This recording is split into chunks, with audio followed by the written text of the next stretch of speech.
I'm going to reconvene the meeting. So just for the record, we opened the meeting technically in the conference room at 7 p.m. and voted to reconvene here based on concerns of the fire marshal. The last meeting, we were probably in a place where he wasn't entirely comfortable with the safety in the room with the exit pass and things. And I really appreciated his weighing into it and keep that sorted out. So I want to thank them. I want to thank them for that. That being said, so we're reconvening the meeting that we previously called to order. The alternates that the members that were seated and now would include Bob Powell. Yes. Hi, Bob. How are you? Good evening. Okay. Are there any additions or changes to the agenda? Right. The minutes of March 13th, 2023, any corrections? I'll make a motion that we accept the minutes as presented. Second. Any discussion? All those in favor? Oh, that's unanimous. Thank you. Audience of citizens, is there anything anyone would like to bring up to us that isn't already on the agenda? Okay, with that being said, under unfinished business, we have a continuation of these special permit application public hearing for Big House LLC, a special permit application for event and wedding facility at 79 Cards Mill Road, map 20, lot 16 for sections 21.2.3, 52.7.5, and 62.5. So we're going to continue the public hearing.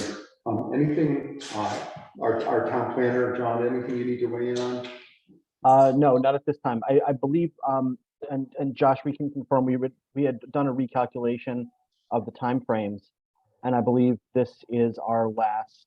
We do not have another 2 weeks of extensions available, so ideally the hearing will end this evening. Okay, thank you. Is that true? I thought we had calculated that it could remain open through the April 10th meeting if necessary, but have you done a follow-up calculation on that? No. I'm sorry. I couldn't remember if we had 10 or 14 days, but are we at 14? We have, which is, yeah, I wanted to verify with you. I didn't know if you had written it down. Yeah, I believe that what I put in the memorandum for the commission members was that the hearing would need to, that April 20th was the deadline for closing the hearing, so it would need to be closed at either this or the next. Okay, thank you. Thank you for that clarification. Yeah, thank you. Okay. That being said, I'll turn this over to the applicant. Is there anything that you would like to bring up to us at this time? I think, I know at the last, first of all, Bear with me, I forgot to read a statement. So we have a detailed statement about procedure, and this will take a little bit of time. The process will follow this evening will be as follows. The applicants will have an opportunity to provide any additional testimony, documentation, or witnesses that they believe relevant to the application. In every case, anyone testifying needs to be specifically recognized by the chair, and only one person can speak at a time, except where we have cross-examination of an expert witness by a related applicant. The attorney for the applicants may ask questions of their witnesses and experts, and they will be allowed to answer those questions. The commission members may ask the applicants and their witnesses any follow-up questions at that point. These should be questions and not statements or opinions or a discussion among members of the commission that will occur during deliberations after the public hearing has been closed. Once the applicants and their attorney have completed their presentation, any members of the public who wish to testify will be allowed to do so when they've been recognized by the chair. Members of the public will be given the opportunity to provide any testimony, documentation, or witnesses that they believe are relevant to the subject of the application.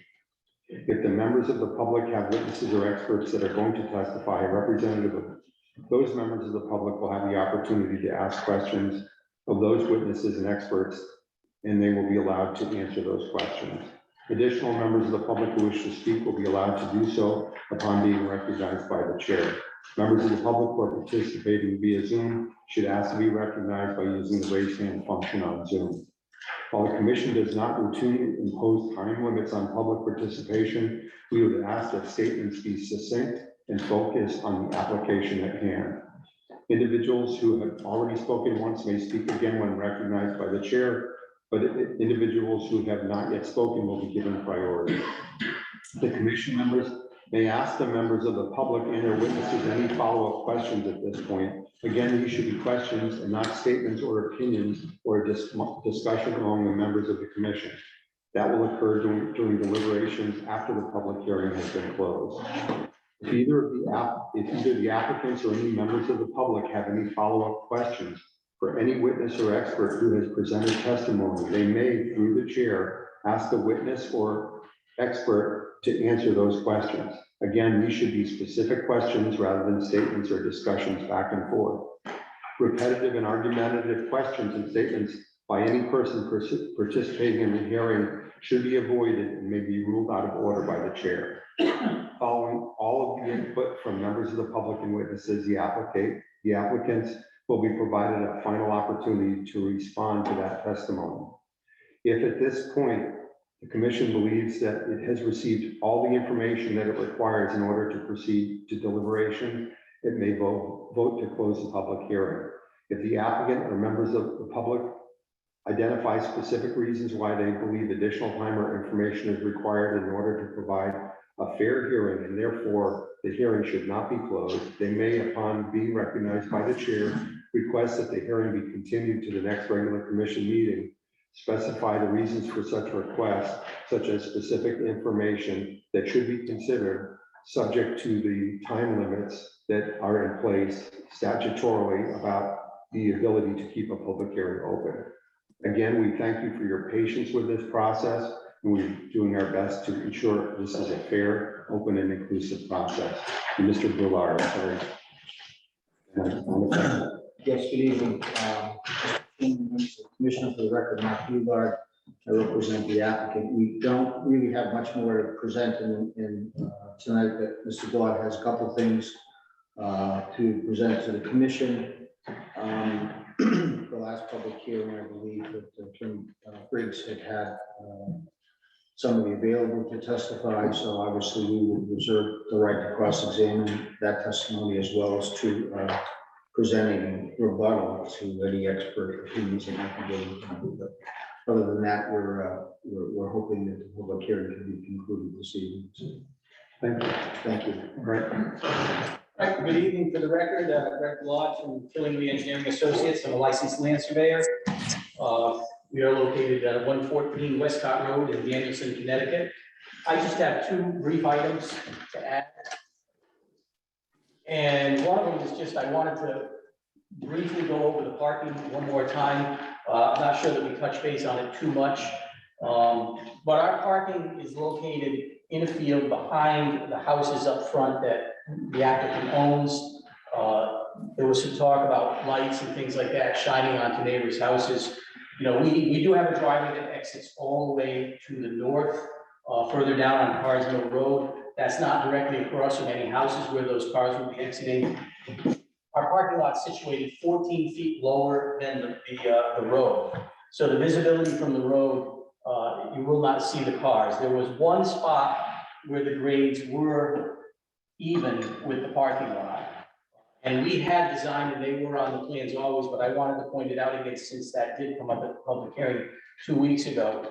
We are providing a 75-foot wide, in that open field area there, a 75-foot wide berm that's going to be 2 feet high, and it's going to have 4-foot high trees to, and that was to make sure that as you're driving by, or anybody that's in the house across the street would not be seeing those cars.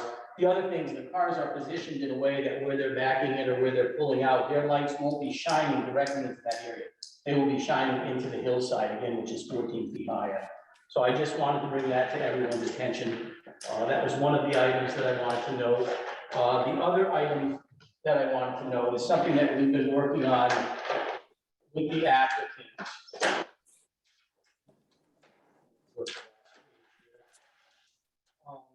So the applicant's son, Danton Gate, owns 4 Village Hill Road. One of the things we've been working on is a boundary line adjustment with that property. Currently, Big White House LLC, this is their whole peninsula that they own. They own land into Lebanon, a small portion of it, because the property line there is this stone wall. So in an effort, this house is being sold by the applicant's son, but we are doing 2 things. We're retaining a strip of land that will be adjacent to that, will be combined and merged with our property. That's going to give us an additional 2.5 acres, but it's also going to give us 110 to 180 foot strip of land, additional buffer on the other side of the river.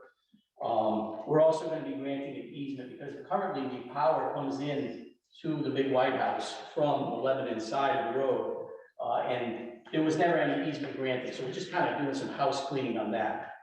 There's no approval process. This is truly a boundary line adjustment where we're not creating a new lot, but I have been reviewing it with the planner. His name is Phil Chester in Lebanon, and I'm just going to submit his email that he's okay with what we're doing and that this meets their regulations. Not that I want to add anything new, but it does affect, it gives us a little bit more buffer area, and I want to make the commission aware that we're trying to do things to do that. So I will submit this email for the record. Thank you. And that's effectively all I had for items that were kind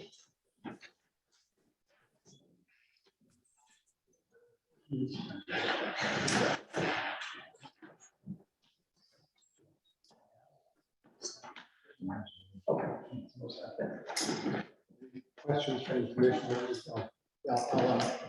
For the record, I'm Warren Tebow, Killing the Engineering Associates. We received a letter, a follow-up letter from Sue Angelides, one of the former property owners. Town of Columbia Zoning Board regarding 79 Cards Mill Road. This is dated March 24th. To whom it may concern, I'm writing you again regarding the property at 79 Cards Mill Road, Columbia, Connecticut. In the 35 years that my family owned the property, we never experienced any flooding. There was never a time that there was any wetness in the house, including basement due to flooding.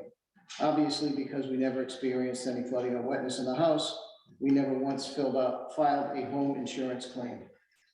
Mr. Nat Freeman, who was the owner of the property before our family bought it from him, I hope I pronounced this correctly, Zurich worked for Mr. Freeman maintaining the property. Our family was told by Mr. Freeman that the entire time he owned the property, the house never flooded or had any damage due to flooding or wetness. In 1987, the original home was completely torn down and the new house was sited in the same spot. Again, I would like to state clearly that there has never been any flooding and there has never been wetness or damage to the house, including the basement due to flooding. I hope this finally puts this question to rest. We are willing to swear to this information in a deposition. We are willing to speak directly to the Columbia Zoning Board members as well. Please do not hesitate to contact me if you have any additional questions. And that's signed by Sue Angelides.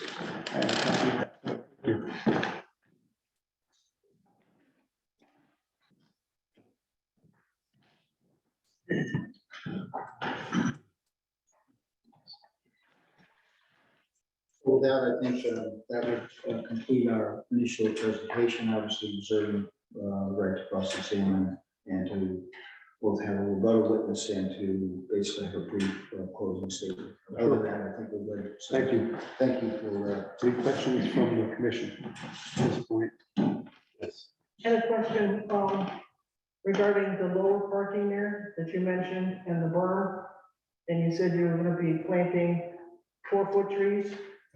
Do you have the information as far as what type of trees? So we have an idea as far as how fast they're going to grow to provide any other type of screening? Yeah, we called out for either spruce trees or white pines, and they would be 4 foot high on a 2-foot berm. So those may have a 6 inch to 1 inch to 1 foot growth per year. Any other questions from the commission? I'd like to open this up to the public. Bob, you all set? Okay. I'm gonna open this up to any comments or questions. I respectfully ask you that if you've given prior testimony, it doesn't need to be repeated, it's in the record. I would hope that anything that you bring up tonight is new information or new testimony or address something that has not been previously addressed. Thank you. Yes. I'm sorry, I thought Mr. Powell was going to say something, but then he turned off his mic, so. Anything? I have Heather Pekarovec on here. Hi there. Oops. So I live at 77 Cards Mill Road. Heather, for the Yep. record, could you state your first name and last name and your address? Sure. It's Heather Pekarovic, 67 Cards Mill Road. Thank you. As the abutting neighbor, I just wanted to go on record that I fully support what is happening next door. And I have in the past spoken, but one thing that I have not shared is that I lived at 77 Cardsmill Road, which is the little white house at the top of the driveway. And I lived there when Sue Angelides was the owner. And living there, they would have parties. It's so far down that you wouldn't hear anything. And I'm in full support of everything going on. I think that he's going to go above and beyond what needs to happen. And I just wanted to put that on record once again. Thank you. Thanks. Would anyone else like to speak on this? Ms. Briggs? Yes, and I'd like to introduce Robert Lewandowski. Could you identify yourself for the record? Carol Briggs, 61 Johnson Road. I'd like to introduce Robert Lewandowski. He's a CSP with Fussin O'Neill. And he is going to speak to the sound studies that were done by Mr. Cassio and his review of them and the conclusions that he reached regarding that. So.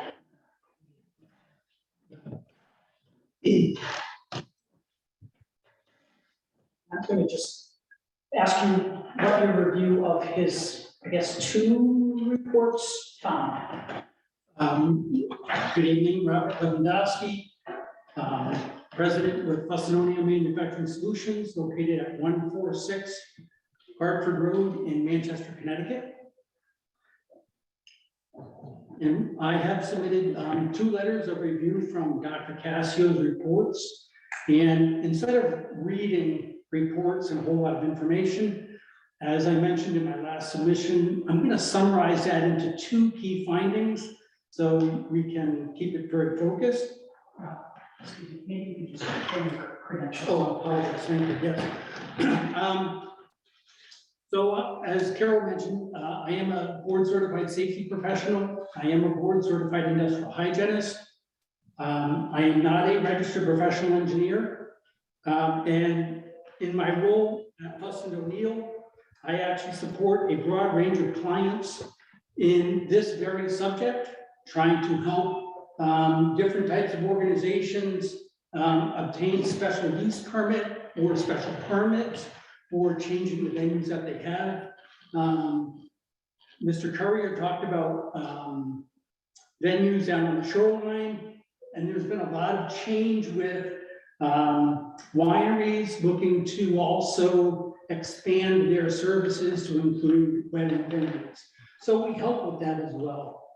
On the flip side, I also support municipalities in the enforcement of their noise zoning regs. And many times what we find is we have an industrial occupancy that now there's been a land change, and next to it, they put condominiums or houses.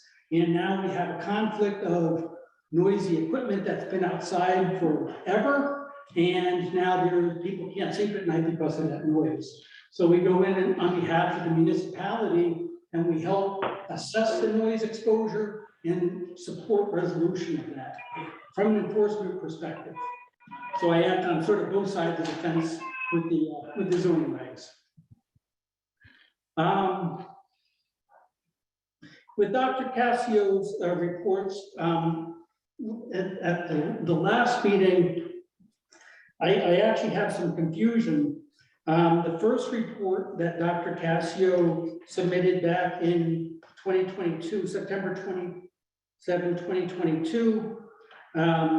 ATI was tasked with an assessment of acoustic issues with the application.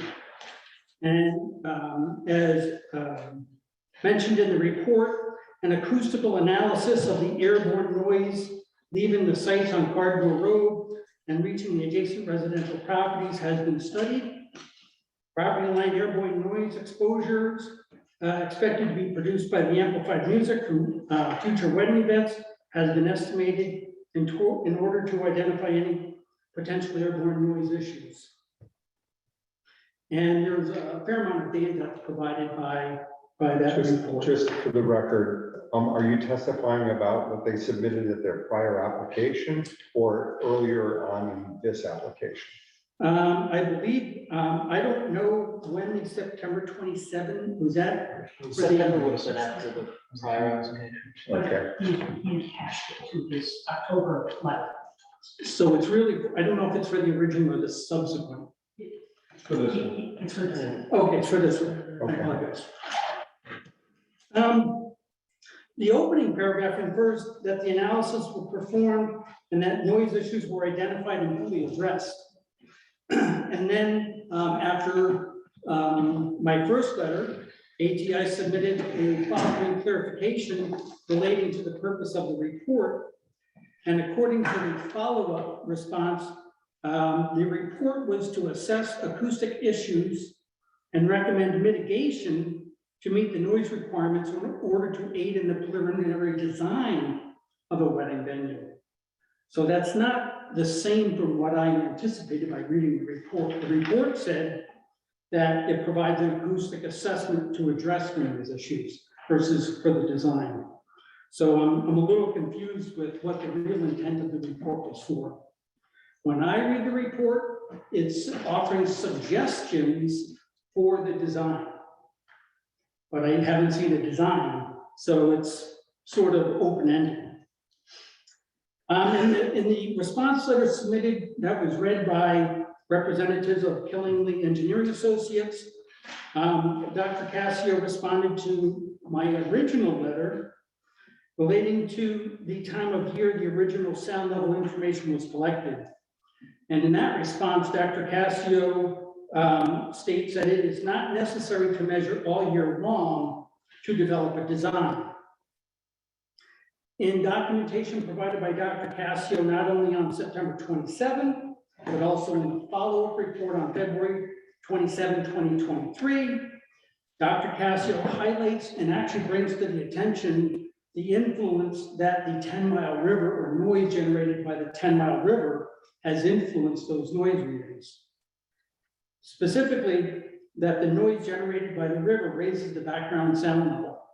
I agree with that, and I think anybody who would be there would also agree that depending upon the time of year, like now, when the river is very active, the background sound level will be influenced by the river.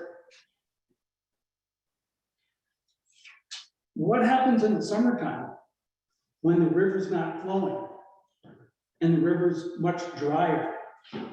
What happens to the sound level at that point with the background? There's not an addressing of that in his report. So while they took it in January, the presentation at the last P&Z meeting, we all heard the testimony that the summer months would be when the schedule of wedding events would be conducted. The data was collected in January. We have no information for what's the data in the summer months. And in the summer months, it's going to be drier. We would not have the background influence of noise at that time. So things do change. They're not static. In fact, the sound level can change anywhere from 2 to 10 decibels by the river, as indicated by the information that's in Dr. Cassio's reports.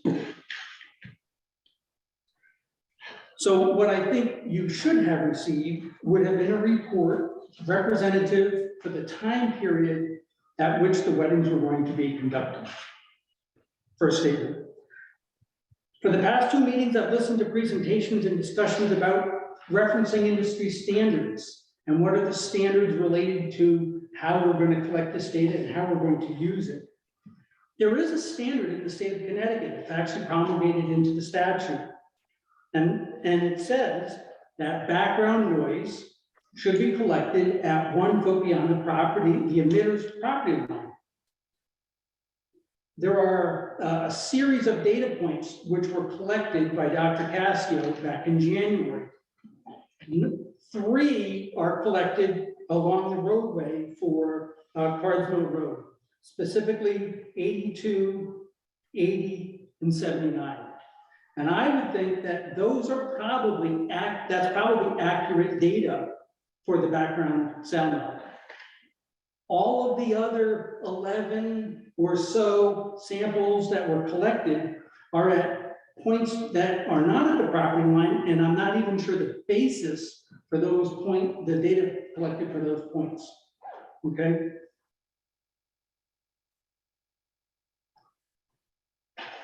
So Dr. Cassio doesn't appear to have collected the data following what we would call the standard of care, the 1 foot beyond the property line of the noise emitter.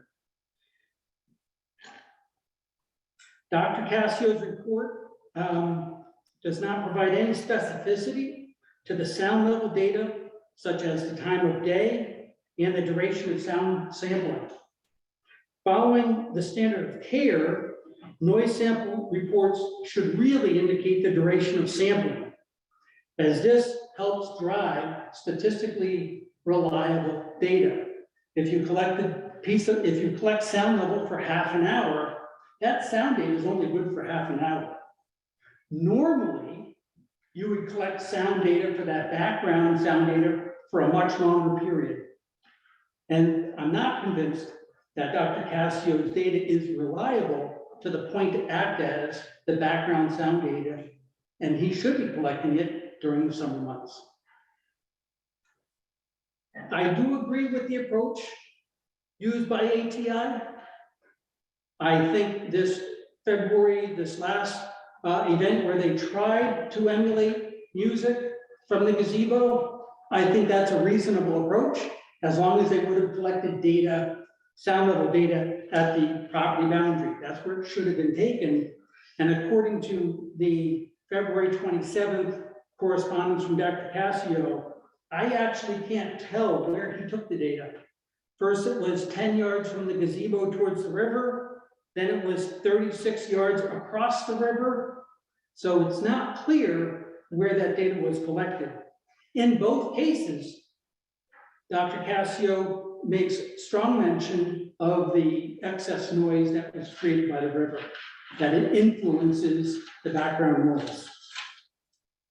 Interesting to note, at 36 yards, which is across the river, Dr. Cassio does mention that music levels were the same as background and that they were barely heard. So even if those were the conditions, it was still heard at the property line, which is what your standard has. Your standard is very specific. Music should not be audible beyond the property boundary. So the data should be collected at the property boundary, because that's where you would be enforcing the zone, the ordinance. Thank you. Thank you. Any questions from the commission? Yeah, I appreciate you coming here tonight, and filling me in on what's going on down in the southern part of the state. What is it, refresh my memory, what is the distance from the gazebo to the closest residential home? I don't know the answer to that. Okay. I just thought that might have an impact. You would be enforcing the standard at the property line. I'm not asking about the property line. Okay, I'm asking about the residential property from the gazebo. okay. Do you think that's a legitimate question? You would have to ask your zoning enforcement officer where she would be enforcing Okay. your standard. Do we have that info? What's your question that you're asking? How far is the closest residential unit to the gazebo?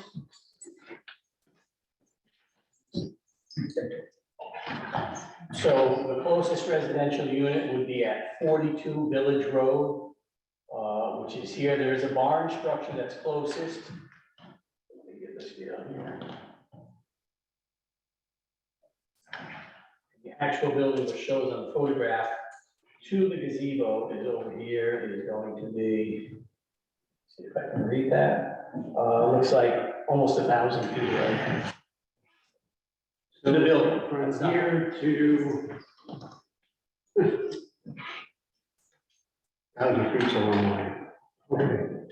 Okay, thank you. Answer your question. No, actually, I apologize, this is 200 scale, not 100, so it's 500 feet away. So more than from here to the traffic signal. Closest house.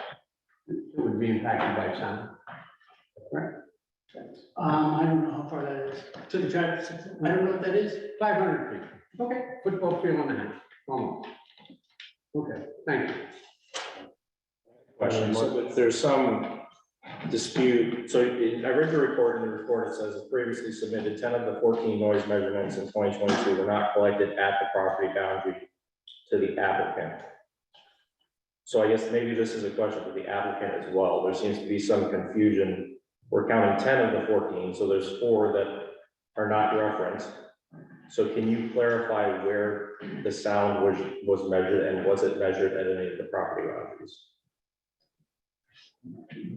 Is that a question for me? A question really for the applicant, because it's not I within mean, your. Mark, I don't know if you want to ask Carl where he got his initial ones. I can say that Norm and I were present when we did the background music only about a month ago. Those levels were recorded at the river, but then again, the property line is beyond the river. The property line is another 75 feet, and after our boundary line adjustment, it's going to be even farther away. We didn't have access to cross the river. The river's quite wide, but he took it as close as he could to that. And then he did a bunch of sound levels going in this direction. Those are the closer ones that I think that you were confused as where he wanted to see how far it was, if there was rows of chairs. He wanted to kind of give some different comparisons as to what the sound was like going in this direction. So those weren't at the property line, but I think, and I don't know if you want to ask Carl more of those questions, because he is online here to talk tonight. So in relationship to the property line itself, I understand what you were saying about the standard. Can you tell me again, the standard for measuring noise is 1 foot 1 beyond? foot beyond emitter's property boundary. Okay, so what if it was measured 1 foot prior to the property boundary? You're probably pretty close. Okay, so that's what I'm trying to determine, because if you're measuring the ambient noise prior to the property boundary, to me, it's not a convincing argument. Well, the standard is 12 inches beyond the property boundary, but if you're before the property boundary and it meets the regulation or the standard for noise on what should be there, then we can assume that beyond that, it's not going to get loud. And I think Carl can clarify that a little bit more. Mr. Casio can clarify that a little bit more. That's all the questions I have. I have a question. So I understand if the river's not moving as fast, background noise drops. What happens when the forest gets thicker and all the growth come in? Does that have an impact? Is that more sound to it or less sound to it? Well, so usually trees aren't a great absorber of noise. They're mostly air. And usually if you're going to use trees as your mechanism for noise control, for the number of trees that you would need to plant, you probably get the noise control due to the distance. Distance is your biggest friend for noise control. So for the amount of trees you need, the space that you need for all that trees would be the distance that you'd be getting. It's a combination of trees and shrubs, density, there's a lot of little things. Okay. I'm sort of simplifying that one. Any other questions from the commission here? I had a question on the, I know you spoke of the noise of rambling brook water in the springtime versus the summer where it's gonna be more stagnant, correct? Yes. I'm assuming unless we have a deluge of water, that the water level stays approximately current. Would you say that that's accurate? I would probably defer to Norm since he's done more of the watershed analysis. Yeah, well, we've been out there now, more than probably close to 2 years in summertime and wintertime, I can say for the record that I have never seen that stream dry. And it's always run. And I know there was some work done out there by one of his contractors.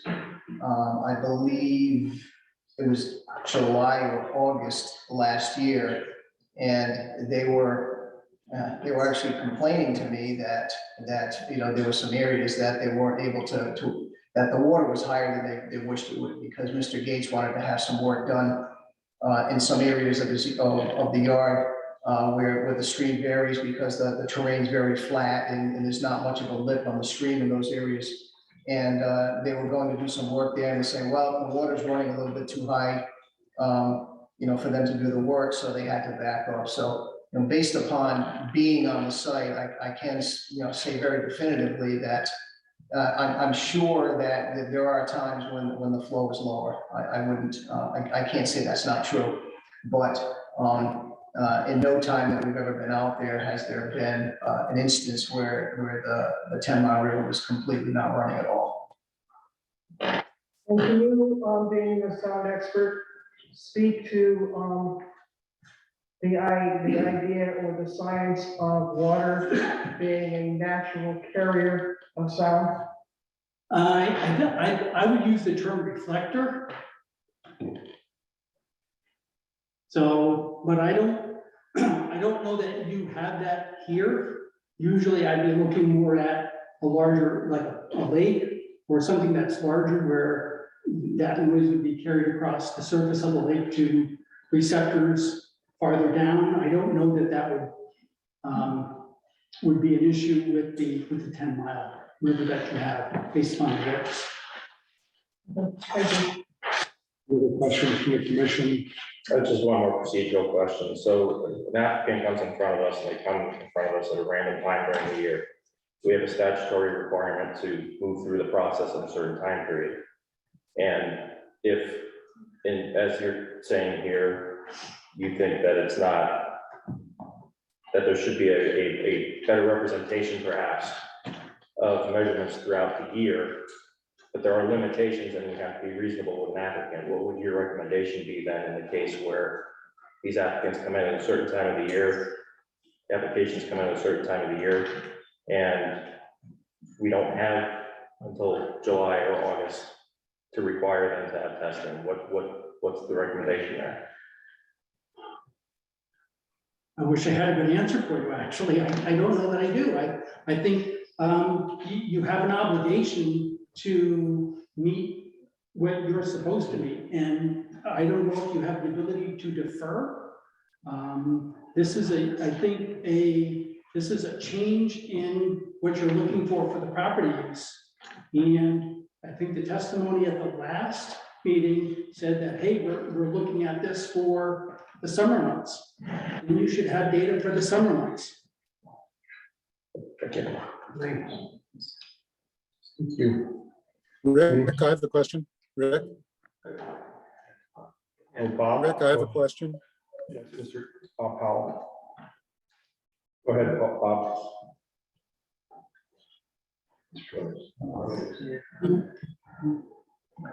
Bob? I'd like to ask Mr. Lewandowski if he took a look at the sound engine within the building. Could you restate that question? We missed part of it. It didn't come through. It didn't transmit really well. Did Mr. Lewandowski take a look at the sound engineer's report addressing containing sound in the building? I did look at the September 27, 2002 report where Dr. Cassio used the Stonehurst wedding venue analysis. I did look at that information, yes. Okay. Do you believe that the sound will be contained within the building? I think Dr. Cassio has the background to design a building that could be very controlling of noise. I think that's his expertise. I don't Has think, Dr. Cassio explained the method by which he will contain the sound? he has put in some conceptual noise control methods based upon the information that he has. And in his clarification letter, I think what he clarified in item number 3 from his February 25, 2003 email is that engineering judgment is needed to estimate and develop a set of noise requirements for the design. So I don't think he's done anything specific for this location. I think he's interpolating from information from the Stonehurst construction methodology used. So he has not specifically addressed in line specification his methods for containing sound. He has provided some window information. He has provided some concept information that's, he talks about sound suppression windows, double hung windows, a variety of different windows and laminated glass and insulation. But those are conceptual. I don't think he has a design of the building at this time.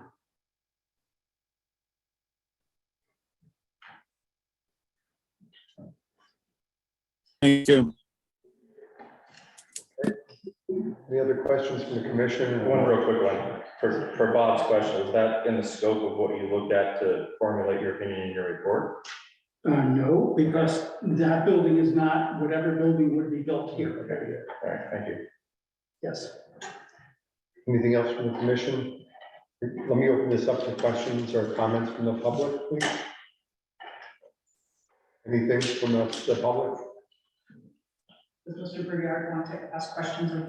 I'll get to that. I'm just asking the public right now if they have any questions or comments. Yes, Mayor? I'm Paula Wells, 100 Johnson Road. The 10 Mile River is the eastern boundary of my property. And sometimes it just rages through there, and it's loud and it's wonderful, and I love it. And Mr. Cloud mentioned that the river was a wide river that he couldn't get across to take sound in the summer, particularly in the late summer, but starting in the middle of January, I can step across the river. It just is a trickle down the thread, it's virtually dry. And that is the case more summers than not, in the later part of the summer. Okay, well, thank you. Anything else? Anyone? Yes, sir? Yeah, Joe Stump, 4 Baker Hill Road. My property also borders that river for a considerable distance, and it dries in the summer. One can walk across that in sneakers. It's not a raging river. Yeah, It's almost no flow. So I concur. Okay. My partner. Thank you very much. Great stuff. I'm just gonna reaffirm that when I run that across the bridge on Village Hill and take my 2 dogs. I let them loose, they can run across that river in the summer. We had a drought last summer, federal disaster declaration, because we had such a drought in this county. And there was no water in that river. In fact, it's scary because that is a trout stream that they feed in the spring. So losing water in there completely is a huge deal. And there's no noise coming from that river, most of from mid-July through late August. Which is the peak wedding season. Thank you. I did want to, if I may, just address the Miss Angelides letter, which I think had triple hearsay in it. But nonetheless, you heard from Tom Briggs firsthand that it has flooded. It's so badly that furniture needed to be moved. With respect to recollections of what the river does, I think the firsthand information is probably pretty valid. Thank you. Is there anything else? Any other comments from the public? Anything from the commission? I go back to the applicants. Is there anything else you'd like to say this evening? Mr. Chair, you have someone online. I'd like to ask, I'm sorry, let me just, We have Mark Palumbo on Zoom. I'm sorry, we did have another member of the public. I'll get back to you. Just a quick question. Mark Palumbo, 2 Scalise Drive. So is the noise concern from what's going to come from the gazebo? Because I'm guessing whatever is going to be in the gazebo is probably a ceremony. So I don't think there's going to be a band or anything playing out there. Am I correct with that? yes, correct. So how far does someone talking travel? I'm sorry, say that again. How far does someone talking, if they're giving a wedding ceremony, how far is that going to travel? Because I don't foresee even a trickling brook. I don't see that really pushing someone talking further up the road. And you're addressing that question to whom? The gentleman who's standing at the podium. Okay. So I don't, I guess the question would be, how many people do you have? But I don't believe that speech is covered by your zoning reg. Does that answer your question, Mr. Palumbo? Yes, it does. I was just curious because it seems like there's a lot of back and forth about how much sound is going to be coming from the gazebo. But if it's just someone doing a wedding ceremony and they're just talking, it doesn't sound like there's going to be a band out there. As I understand, there may be background acoustical music, but nothing amplified. Okay. That's my understanding. Is that correct? I'm asking the applicant. I believe, Mr. Chairman, if I I may, don't want to testify, but I did recollect that specific. if I could clarify, Mr. Chairman, Norm Tebow, Killenly Engineering. I believe the regulation reads low-level background music. Okay. At gazebo. All right. Thank you. Thank you very much. Any other comments? Yes. Lisa Napolitano, 700 Road. So I've been kind of following, I live on Hunt Road. We're gonna have a state park at the end of Wellswood, you know, right by my house, good section. They're talking about having, dirt bikes, not dirt bikes, but BMX bikes, you know, the trail bikes out there, and having big congregations, and there's gonna be cars going, and that's a use. And Mono Pond became a public boat launch. We sold it to the state so we could get a boat launch, and now we have issues, but it's still a beautiful place to walk. I walk there all the time. I'm grateful that it's there. You have Red Park that's in the middle of a residential area that just got like doubled in size almost, and way more traffic going in and out of there, and that's also in the residential area. You've got horse farms all over town. And they have their events and their stuff. We have a winery.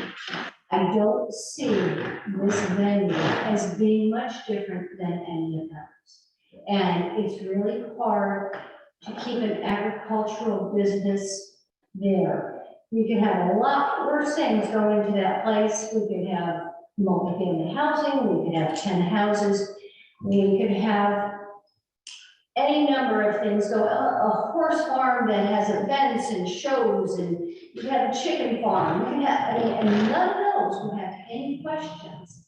And I'm a little, it almost seems more personal than anything else to me.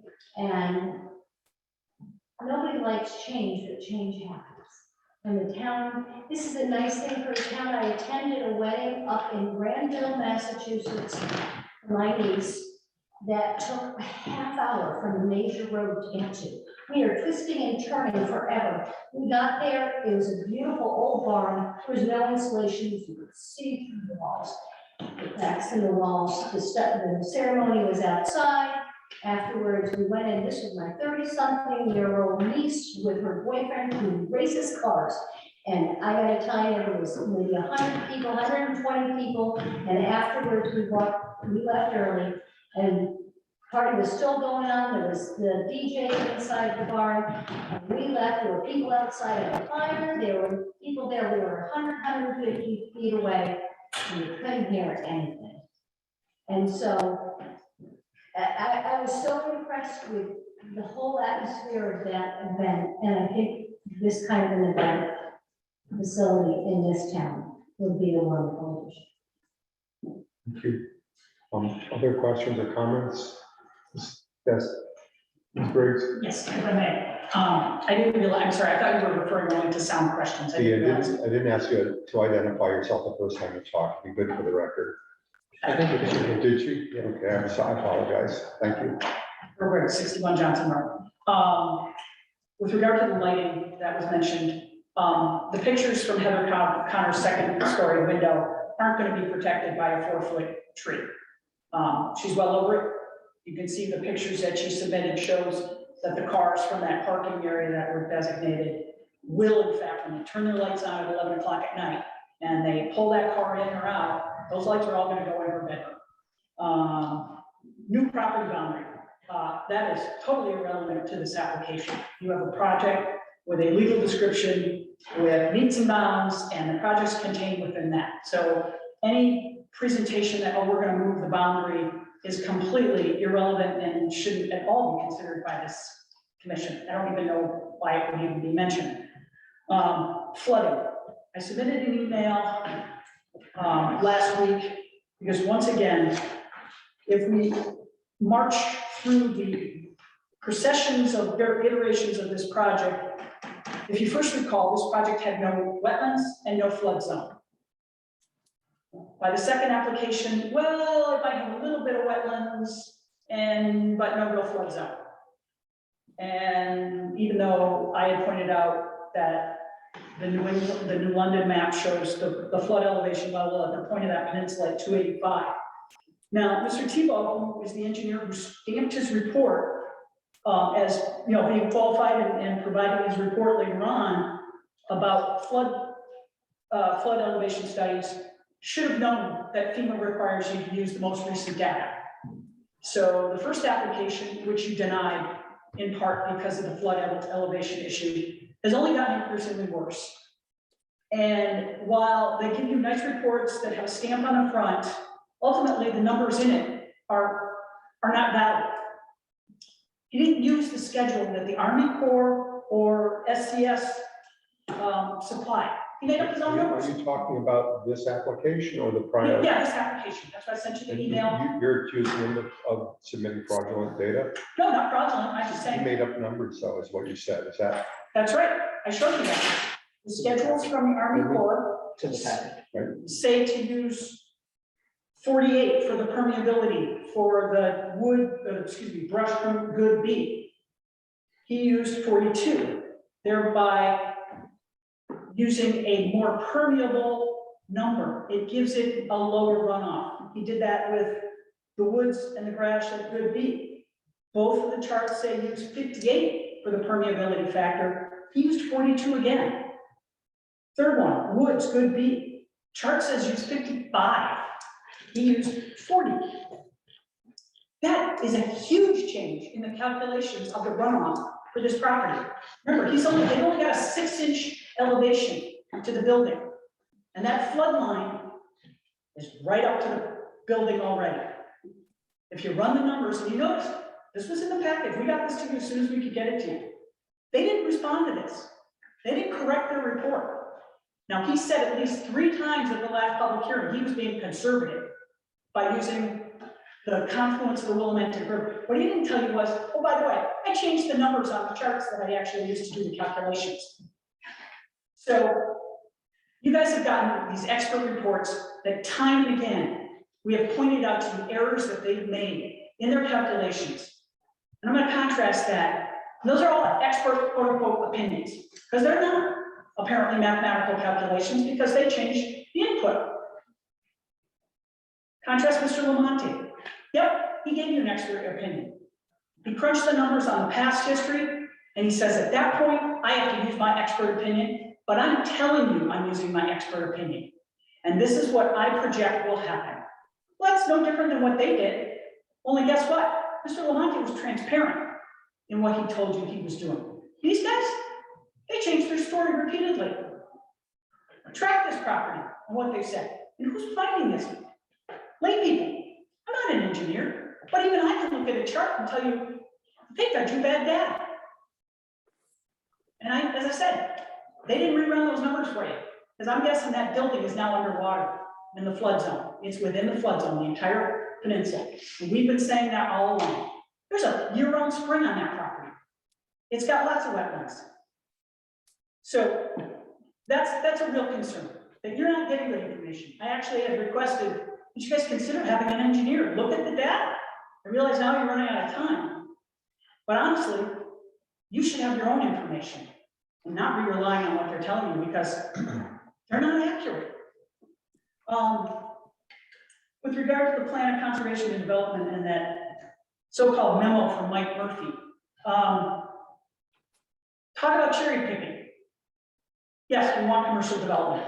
Nowhere in the plan of conservation and development does it say we're going to put that in the RA zone. They recommend it in a commercial district or a planned commercial district. This is neither of those. So that's the biggest deficiency in it. The plan of conservation talks about compatibility with neighborhoods and maintaining the rural character. He didn't gloss over this, he just plain skipped over all of that. So in no way does this project, is it consistent with plan of conservation and development, which you folks already found in the last application. And if anything, it's gotten worse by the fact that the flood level is a bigger issue and the sound is now a bigger issue because they haven't demonstrated any compliance with the sound levels. Noise, which is a nuisance factor that you are allowed to act on, and you did in the last application as a reason for denial, and music. Background music is allowed, but it still can't be heard beyond the property line. Finally, they submitted a memo from Attorney Briard about the legal standard. Attorney Roberts is taking care of that. I don't think you folks need to rely on anything from Mr. Briard. Your town attorney is quite competent and able to handle that. Those are my comments. Thank you. Anything else from the commission? We have several members of the public that would like to testify. We have Kathy Rowe, and we have Heather and Joe Connors. I think their hands were up first. Okay. Why don't we take Ms. Rowe? Okay. Hi, Catherine Rowe, 27 Lake Road. I just have two things. One, I think when talking about planning, if you have residential and agricultural, and even though we have the winery, their events are not taking place until 11 o'clock at night. This is a whole different ballgame. If you're out by sunset, even that would make things probably a little easier for people.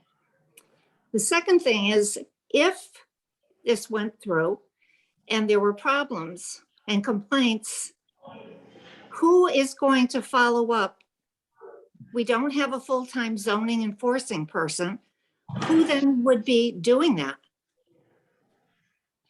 I'm just curious, just asking. Question. Is there anything else? Okay. Heather and Joe Connors are next.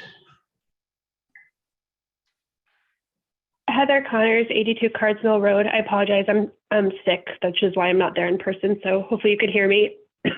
I just wanted to, I've heard some comments about, like what if this was a development, and I hope we're not like thinking about this in terms of what it could be, because I think it's the job of the board to like act on what's being presented, not what could be presented.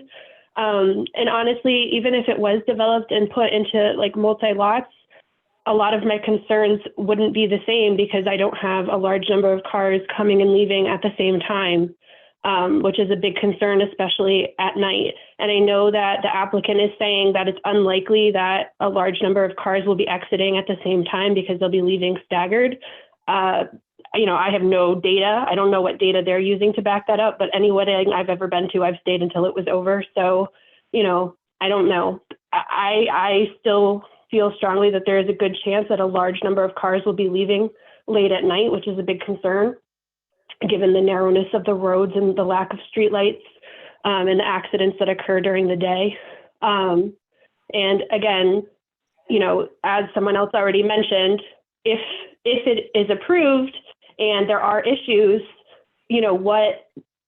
what actions can we take to try to rectify those issues? And, how how is that being enforced? We don't really have anyone to enforce those. I feel like it would be on the people in the neighborhood to have to keep the venue, to account. And I just don't think that that's right. Thank you. Okay. And next up, we have Richard Tarasia? Yes.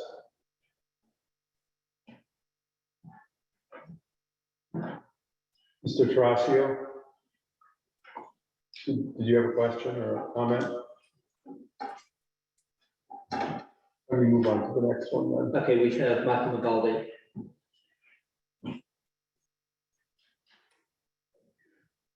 Okay. Yeah, this is Michael McGaldy, 33 Garland Road in Columbia. So I just want to make a few comments. First off, this application appears to be substantially the same as the previous one that you already ruled on last year. Last year, there were several reasons why that application had been denied. They included things like the proposed commercial use was not compatible with the existing and probable future characteristic of the neighborhood and the residential uses they are in. There was reference to traffic load and circulation problems, significant outcroppings, potential for accidents. Talked about one or two of the possible routes from the site from the state highways are very narrow, potentially hazardous. Talked about conflicting FEMA flood elevation mapping between Tolland and London counties, that it was inconsistent with the provisions of the town's current plan of conservation and development, was not in harmony with the appropriate and orderly development of the area, that the width, grade, alignment, and sight lines of the roads accessing the property for the various state highways were not adequate or appropriate for the volume of anticipated traffic, that the nature and intensity of the proposed use was not suitable and would have an adverse impact on neighboring properties and residents.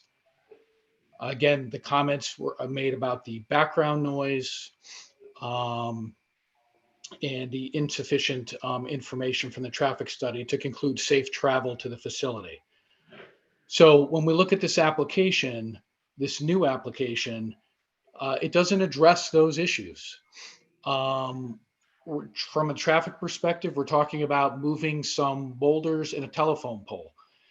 At the first application, there were discussions actually about putting in signs or notices in wedding invitations, encouraging people to avoid certain roads like Johnson Road. If you drive the roads here, they all share those characteristics, and you have hundreds of pictures to look at that show you signs saying dangerous curve, animal crossings, limited sight distance, steep grades, driveway, private driveway in use. We didn't put those signs there. Those signs are all over every single road that comes down to that site, and none of the roads get you quick access to that facility. So one of the reasons the applicant is arguing that there's that the applications are not substantially the same is by reducing the number of participants, which then leads to fewer cars on the road.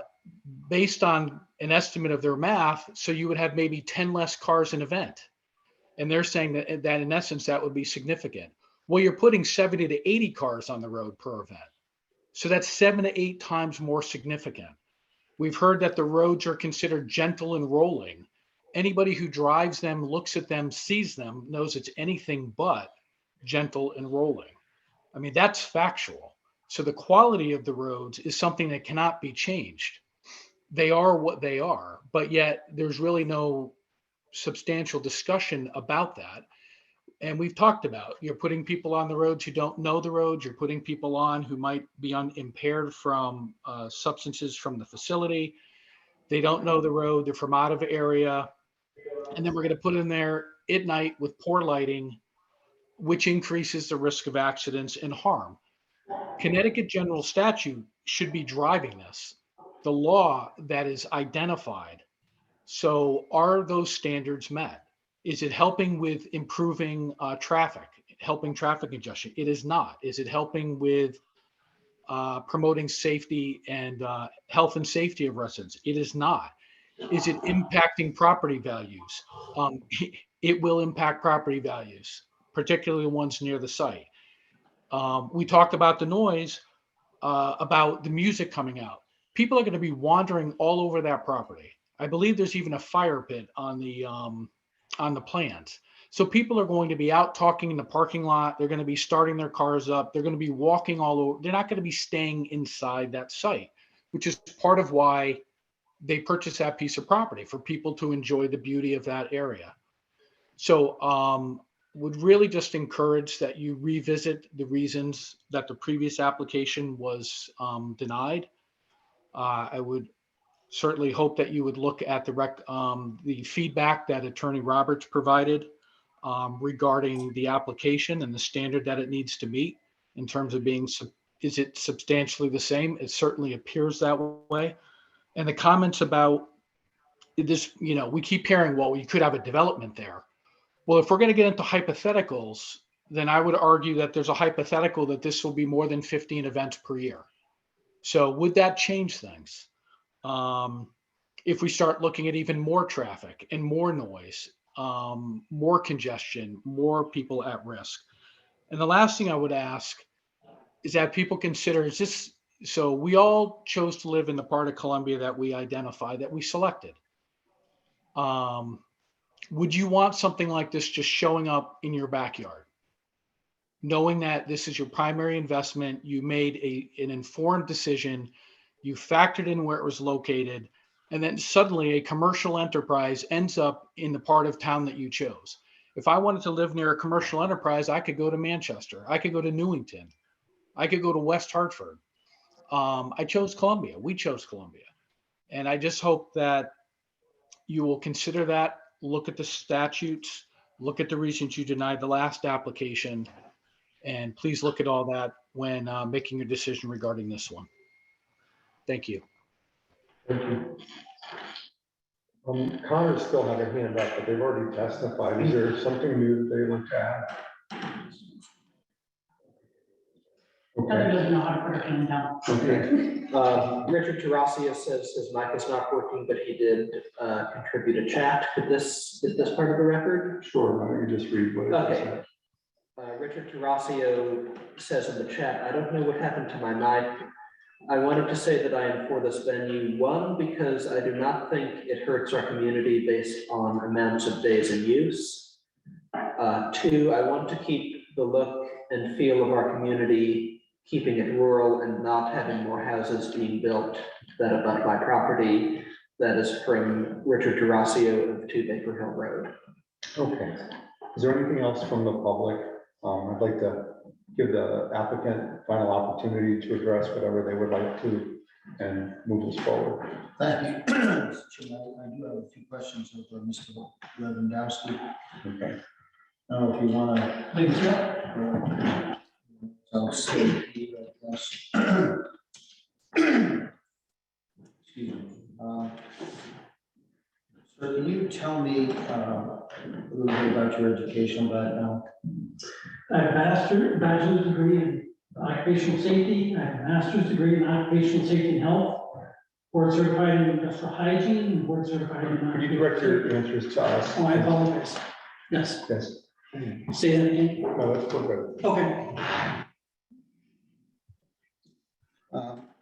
Looking at your website, it indicates you had experience as a firefighter, worked for 2 insurance companies and a toy manufacturing company before joining Fuss and O'Neill. That's all accurate, correct? Yes, sir.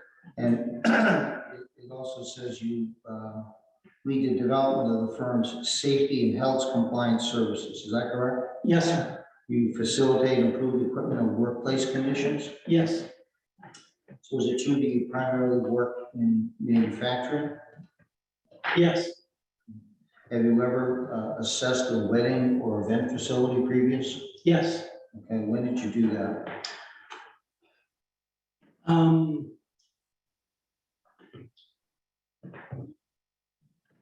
A wedding facility, I would say it's in the last 5 years. All right, and where was that? One was in Stonington and another one was in Mansfield. All right, and did you, were you retained by the event operator or by the neighbors who were interested in? In both cases, the event operator. Okay. And did you give opinions concerning any noise mitigation measures that might be taken? Yes. Where did you get your training in acoustics or noise control? As part of the certified industrial hygiene continuing education requirements, I have taken courses through the acoustics of engineering out of Boulder, Colorado. And so how many hours of continuing ed did you have? I've done that over several years, probably 24 hours. Sir, could you just direct I'm your sorry, answers yes. to us? I'd appreciate that. Yes. Now, on this particular, I'm going to present this as application for listed on the website. In connection with this Carswell Event Center, did you visit the site at all? I drove the property boundaries, I drove Carswell Road, I visited all of the different points that were selected by Dr. Cassio for sound level measurements. Okay. But you didn't conduct any sound testing on your own, correct? Correct. All right. So you were hired by Attorney Briggs to, in a sense, critique the work of Dr. Cassio. Would that be a first statement? Yes.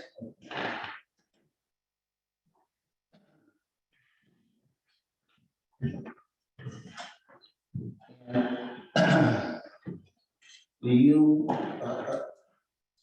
disagree with his opinions that if his construction recommendations are followed, that music from the event center will not be audible at the property boundaries? Could you restate that, please? Do you agree with Dr. Cassio's opinion that if the construction techniques that he has recommended are followed by the applicant in this case, that sound, music specifically, from the event center will not be audible at the property boundary lines? No, I do not agree. You disagree with that opinion? Yes. What forms the basis of your disagreement if you haven't conducted any testing yourself? So in Dr. Cassio's February 25th, 2003 email to Killingley Engineering Associates, the Dr. Cassio described that a noise test after the venue was built would need to be proven to show that music was audible at the property line. So he would need to do a test once the building was built. So is it your opinion that the only way to accurately determine whether or not any sound is going to be heard at the property lines is to build the building first and test after? Is that your testimony? You're asking for music specifically, not versus sound? Yes. Specifically music. So is it your testimony, in order to be accurate and be certain that somebody who wants to put up an event center has to build the building, and then you do testing after to determine whether or not you can hear and move?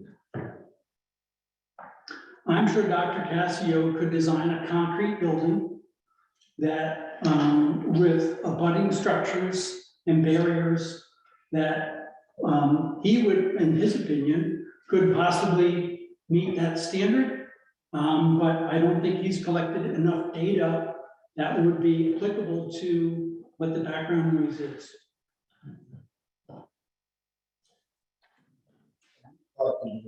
Correct? That is correct. You don't really know what the flow rate of that river is, whether in the wintertime or the summertime, so you really have nothing to compare except some maybe anecdotal opinions that we've received, correct? Anecdotal from the applicant and from the public. And you are not an engineer, correct? Correct.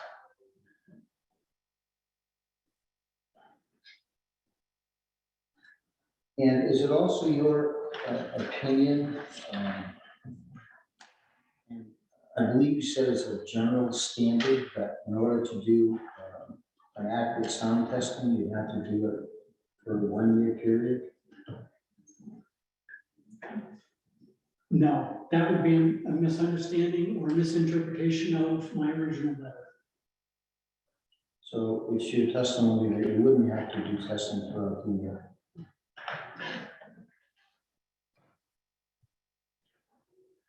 Would wedding venues be held during that year at any time? Well, I'd like you to answer my question.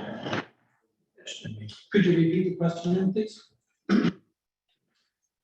Is it your opinion that you need to do testing throughout the year in order to get an accurate opinion concerning sound that might emanate from an event center? The sound data should be collected when the event will be in operation, which would not have to be done over the course of a year. All right, Dr. Passio indicates that the time that he did the sound testing would be a worst case scenario. Would you agree with that? No.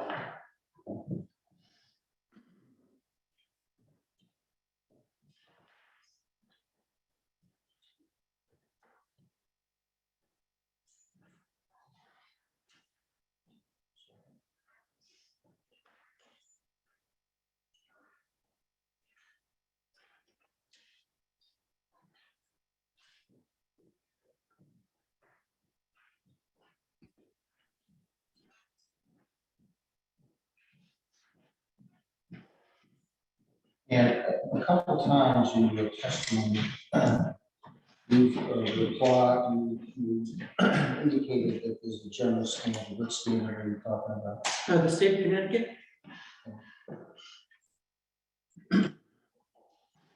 What specifically, what standard are you referring to? 22A-69-1.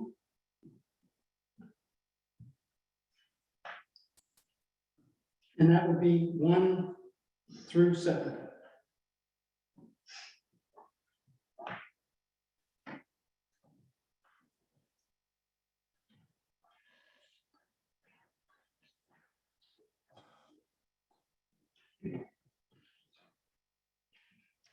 And you were hired, I believe you answered in the affirmative, you said you were hired by Attorney Briggs to critique Dr. Cassio's reports that he submitted, correct? Yes, sir. All right, and you were paid to do that, correct? No, sir. You're not paid to doing this voluntarily? Yes, sir. Do you have a relationship, or business or other relationship with Attorney Briggs? We participated in a safety forum for the Connecticut Business and Industry Association. Okay. Is that the only contact you've had with her? I have not worked for, no, I have been retained by Attorney Briggs for OSHA support, resolution support. Have you been retained by her for that purpose?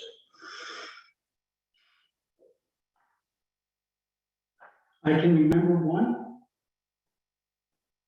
Okay. Were you paid for those engagements by Attorney Briggs? Yes.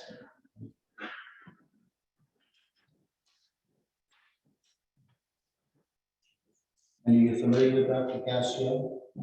No. Did you look at his resume? Yes.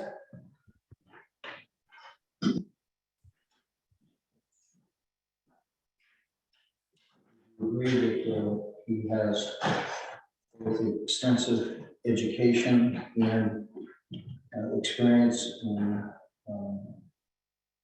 sound mitigation? Yes.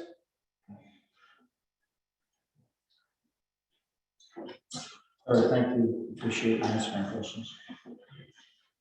Anyone else? If I, I think we're past the public comment time. Would you like to if I bring some points up already? Lewandowski, as an industrial hygienist, do you do sound study work? Yes. By the way, let me back up 1 second. When's the last time we've done anything professional? Early 90s. Sound studies. Can you estimate how many sound studies you've done, industrial, commercial, whatever, in the last 5 years? Oh, 100? Those are for businesses, property owners, whole range of things. Is that fair to say? Yes. Yes. Just one follow-up, a couple follow-up. What percentage of those hundreds of sound studies would be manufacturing sector? Most, 95+%. Okay.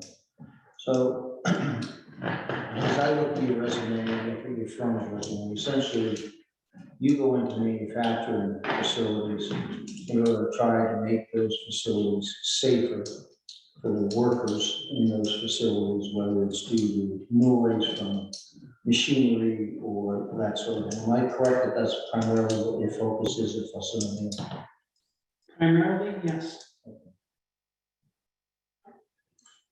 The focus is not primarily evaluating sound that might emanate from an event center. Correct, yes. All right, thank you, Mr. Lewandowski. Appreciate it. Okay. That said, have we heard everything we need to? Are we ready to close the public hearing? I just want to ask a couple questions of, I'll follow up with Dr. Castro in a minute. Mr. Tebow would like to address the comments by Attorney Briggs on flood.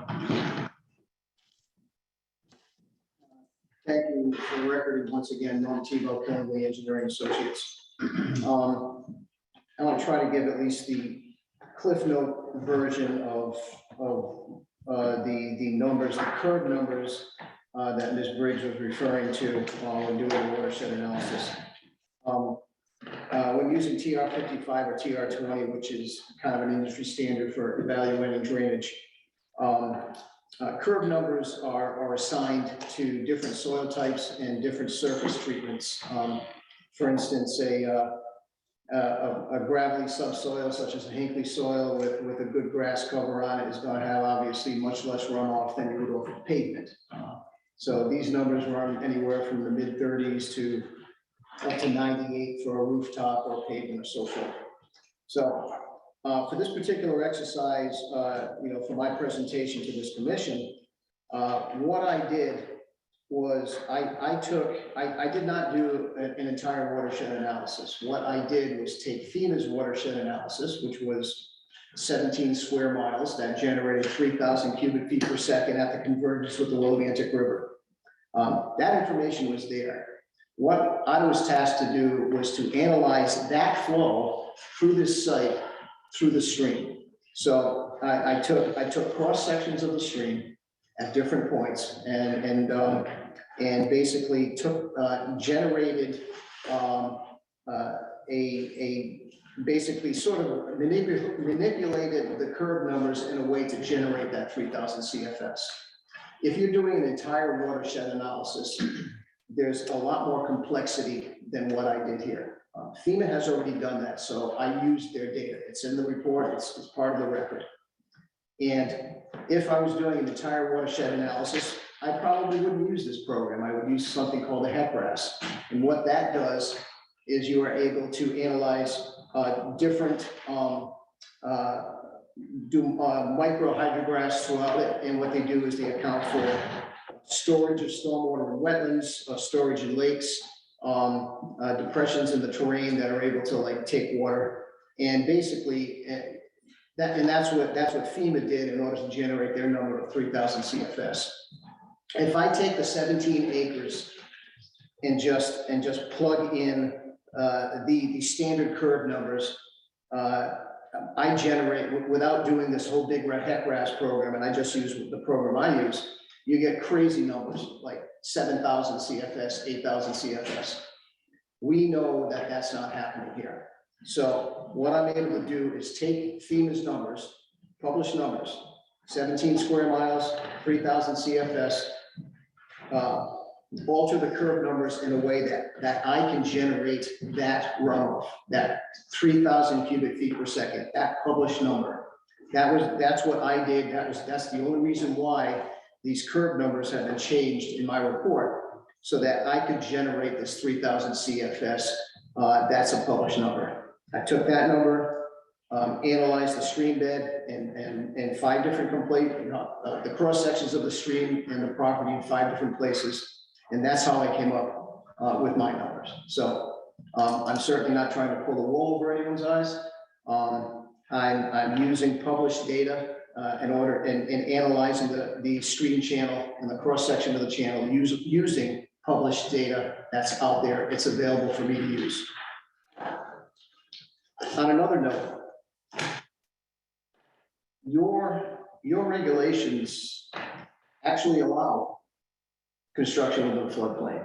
I know that for sure, because we just did Wiley Hyundai. Their entire facility is in a floodplain. They're putting a big addition on the building. And what they have to do is they have to construct it in accordance with the required flood regulations, flood vents, or either you do flood vents that allow for pass through for the flooding, or you do something that develop a building that resists the hydrostatic pressure of the water on the outside. And it's allowed. Right now, the existing mapping that's available for this side of the 10 Mile River shows that we aren't in the flood zone. My computations indicate we are not in the flood zone. What's the worst case scenario? 2, 3, 5 years down the road, FEMA comes out with a new flood study and says, well, you're in the flood zone. My client has to get flood insurance. It's that simple. And the floods aren't this big instantaneous deluge of water either. Typically, when you have a big rain event, if you have a 100-year rain event and you start getting these floods, typically the high water takes 24, 48, 72 hours to come through. So if there was an event scheduled here at this facility, and obviously I'm showing the gazebo and where the patrons will be sitting to watch the ceremony, my computations show that that's in the flood. It's not like people are going to be sitting there watching a ceremony and all of a sudden they're going to be hit with a big wave of water. It doesn't work that way. It takes time. They would know days ahead of time if there was going to be an issue of a serious rain event and some potential water being throughout some different parts of the site. And arrangements could be made to have the event indoors at that time. So this is a private property. I know it's going to be used for public events, but it's not like the public can just walk down there and utilize the property. The people who are going to be utilizing this for events are basically, paying to use the event. It's a private property that is more or less being rented by the patrons here. It is not, if this were a public facility, like, I don't know, a library or something, and there was concern of the flood, then obviously, if you've got people who can just go in there all the time, I think it's a whole different set of circumstances. But once again, my computations demonstrate that the proposed facility that we want to build is not located in the flood. And we have produced the information that documents that. Thank you. Anything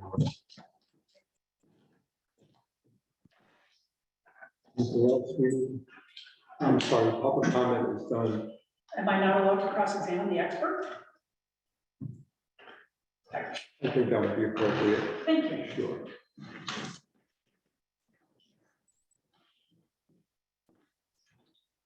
Mr. Tebow, did I just understand you correctly, you backed into the numbers? Yes, I Did did. you disclose that anywhere in your report? Yes. Mr. Tebow, could you just respond to us? Yeah, yes, it is. It's in the summary of my report, yes. And did you explain why you chose not to use the published numbers that you kept saying you were using? I did use it. Repeat just now, you just repeatedly said you were using published numbers. I did. I used But the published numbers are 3,000 CFS and 17 square miles of watershed area. Isn't that the chart from SCS? That's not the numbers I was referring to. Right, but those were your category, right? Brush good B? Correct. Brush good B is permeability is 48. That's a lot less permeable than one that's registered at 30, correct? I think I just explained why I did that. We have 3,000 CFS and 17 square miles that I utilize to analyze this. No, going to the final.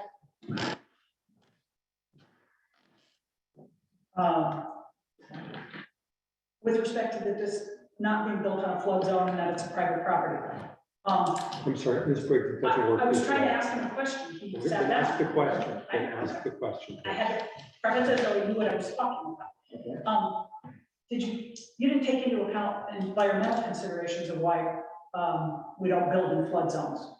You mentioned people won't be sitting there, but the reason we don't build in flood zones is because you want that buffer there if there is a flood, correct? Sure. Okay, and if this is built, you've reduced the buffering capability of that entire area, correct? Well, it's called compensatory storage. Thank you. Is what it's called, yes. And you reduced it. No, we haven't reduced anything because it's not in the flood zone. If we use your old calculations, but if you actually ran the numbers, it probably is in the flood zone, the entire property, isn't it? I disagree. That's why you didn't run them, correct? Did you run them with those numbers? With those numbers there? Yeah, the 48, the 58, 55? I did. I And what was the, if I may, you said you did. Mhm. What was the elevation, flood elevation level? I didn't, all I did was take a look at the rate of discharge, the cubic feet per second that were generated using those numbers. So you didn't actually run the calculation using the chart and then figure out that, oh, that's a problem. No, I did not.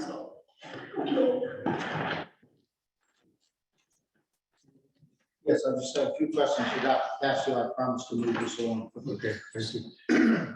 Dr. Cascio, can you hear me? I believe I can. Thank you. Good evening, sir. Good evening.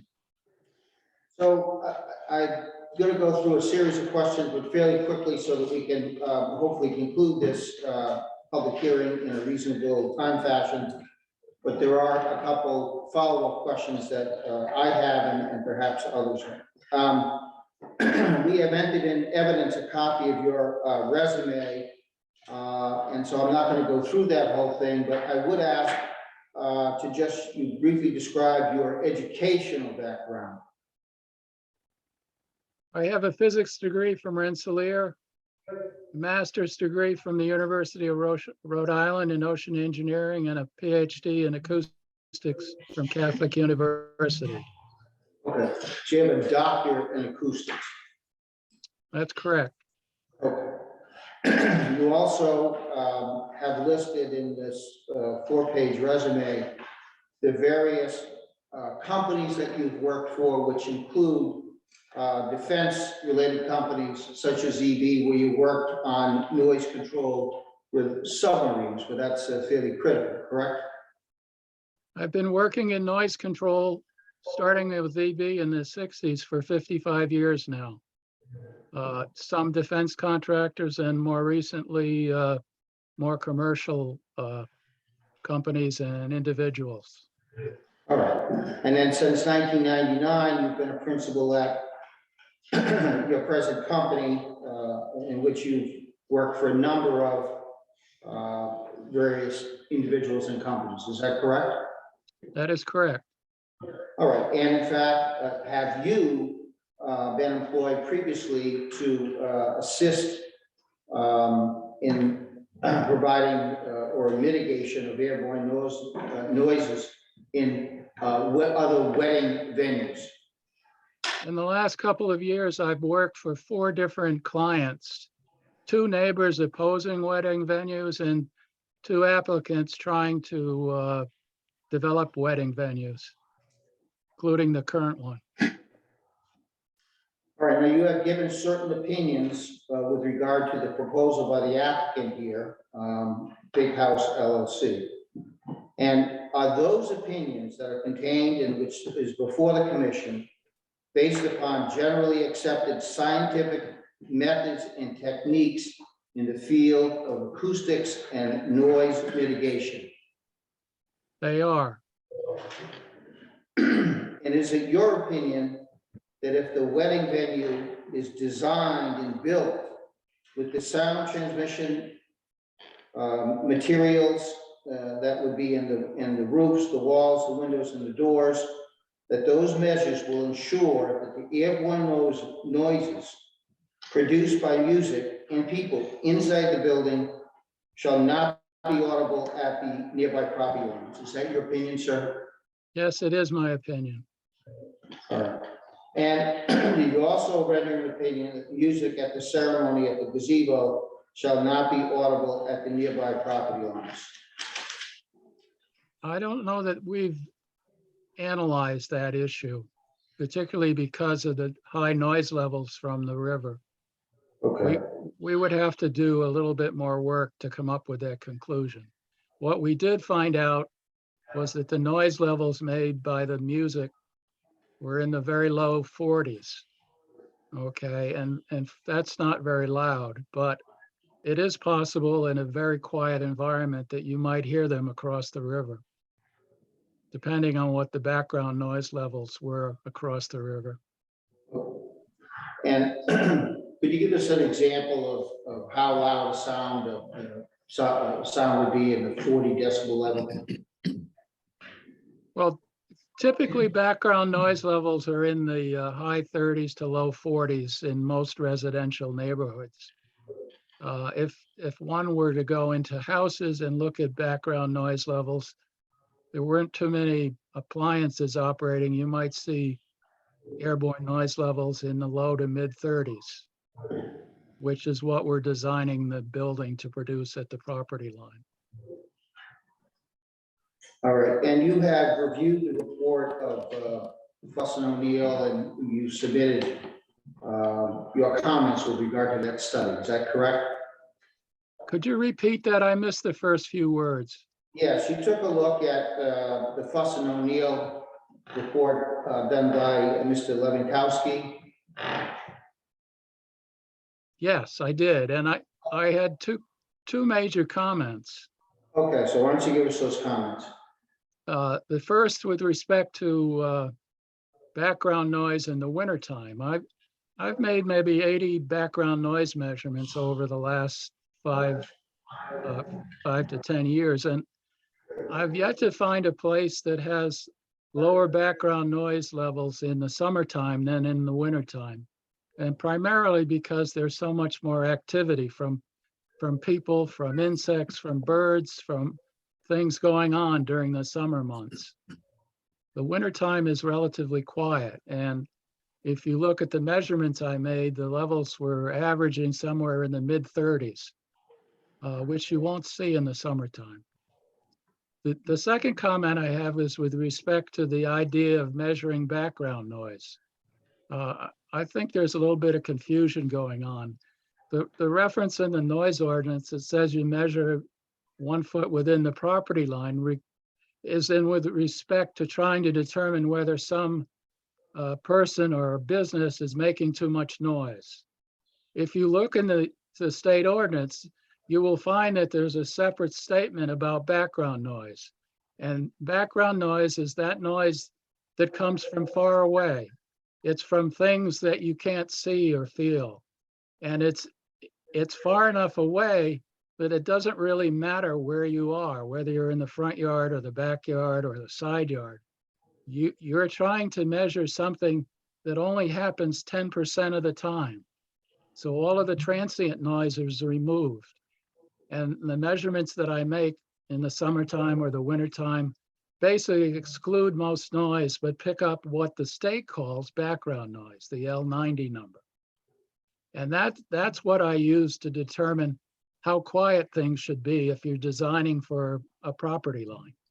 You make the measurement at the property line when the music is playing, but you don't have to make the measurement at the property line if you're trying to determine the background noise. And you will find that if you look in the state or noise ordinance.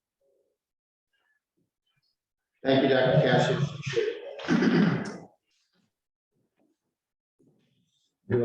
May I ask?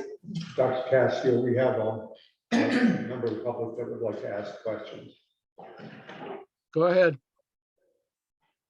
Dr. Cassio, isn't your conclusion in your report that detailed planning will be needed to design the building so that the nearest airborne noise levels will be at 30 decibel or lower? I did. That's not audible at the property line now, is it? That's a different standard, isn't it? I'm not sure I understand. I thought that's what we designed the noise level to be at the property line. Well, you're simply saying, no, it'll be at 30, well, you say detailed planning will be needed to achieve a 30 decibel level at the property line. Is that what you're saying? Yes. Okay. So you're not concluding that the applicant's application meets the no noise audible, no music audible at the property line, are you? I provided them with recommendations for noise mitigation that would allow them to build a building that would meet that 30 dB number at the property line. But you don't have that right now, right? And you've referred to Stonehurst as your model, correct? I provided them with a number of ways to meet that requirement. I don't know which ways they'll pick, and that's part of the detailed design. So right now, you can't conclude that anything they submitted would meet the standard of no audible music at the property line. They've not submitted a detailed design. And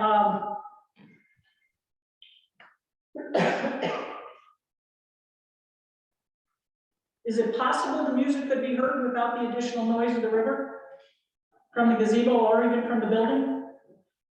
Well, the gazebo is sort of a different problem. It's not with respect to how you design the wedding venue. And because the river does make some noise, obviously that place will be easier to meet the requirement than other places around the property where you can't hear the river and to which the design was made. Right, you heard the testimony that in the summer, that river isn't running. Right, correct? and I would assume that in the summertime, you might see similar noise levels to the 35 to 40 dB I measured at other places around the property. Did you measure any sound at 11 o'clock at night in that area? It's not necessary. They're not operating at 11 o'clock at night.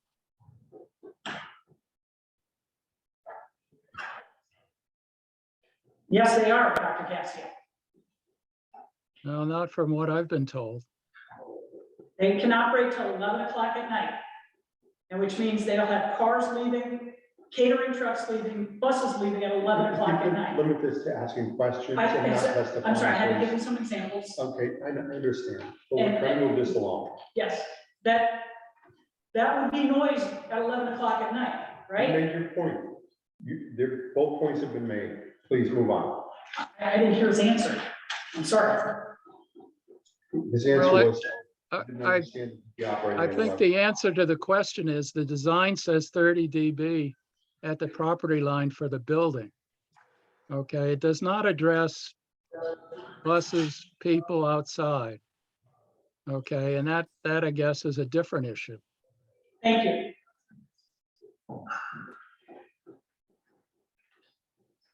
Thank you. So I just have a brief, few closing remarks. I'll try to Okay. go through it quickly.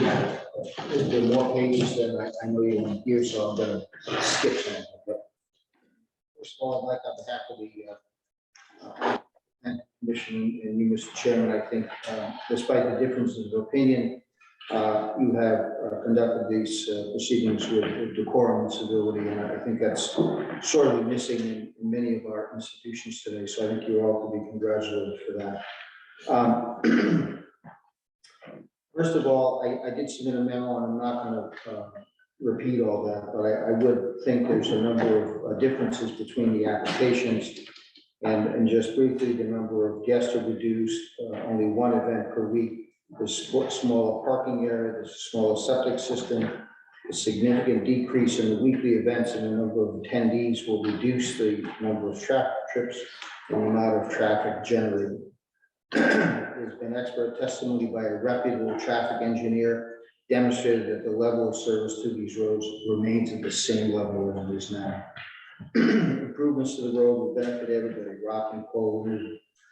The sound study conducted by a highly educated, experienced, and respected sound engineer has demonstrated compliance with the regulations. The changes are in the second application substantial, but not merely changes in conditions, but are material changes to the scope, frequency, and capacity, and the impact of the proposed use. And I would refer you to the case of Bradley versus Bradley, which is cited in my memo. This commission should consider the application on its merits. Even if you find it's substantially similar, and I don't think you should, but if you do, you still should consider this application. And Mitchell, again, cited in my memo, the court stated that a subsequent special permit application may be reconsidered when the owner requesting an exception, or in this case, a special permit, files a subsequent application altering the plan under which the previously sought exception in order to meet the reasons for which the board denied the previous one. And I would cite the case again of Roche versus zoning board of Glastonbury. There, the town was trying to put in a landfill. They were denied the first time. They came back, same landfill, same place, similar application, but they put some additional screening.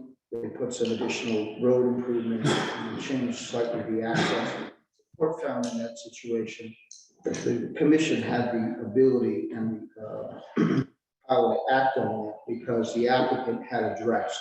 That's exactly what we tried to do here. We're not trying to continually come back before this commission. There were some concerns raised at the last application, and we tried to address it. I think we have adjustments to expert testimony, and there were some concerns about the town planner. We have submitted the report of the town planner with many years' experience, including 20+ years in Groton, who indicates to in his opinion that isn't in conformance with the plan at all. There's no other expert opinion before this. It's lay opinion. And with all due respect to Attorney Briggs, she's not a town planner. Again, the traffic study, Scott Hesketh indicated that it will be a low volume. These country roads are going to remain so. The traffic generated during the event is lower than the weekday peak hours. Obviously, the removal of rocks and relocation of poles intended to improve travel for everybody, not just for this event. Also, I'm not going to belabor the sound thing. I think Mr. Tebow has demonstrated his methods, and in his report, certainly he is substantiated with accurate data. Again, his testimony is uncontradicted. With all due respect to Attorney Briggs, she's not an engineer. And I think Mr. Tebow's testimony is corroborated by the written letters by the former owner. She's not no dog in the fight, no reason to misrepresent that there had never been flooding there. This idea that some flood in 1967 should be the evidence that we should accept is a little bit incredulous to me when the house was being built in 1967.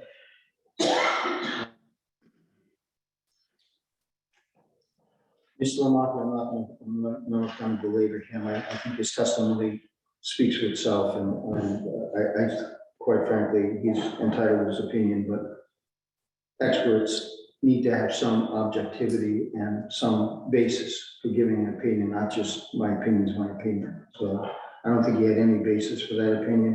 He picked it out of the air based upon his experience. I don't think it would ever be accepted in a court of law, and I don't think it should be accepted here.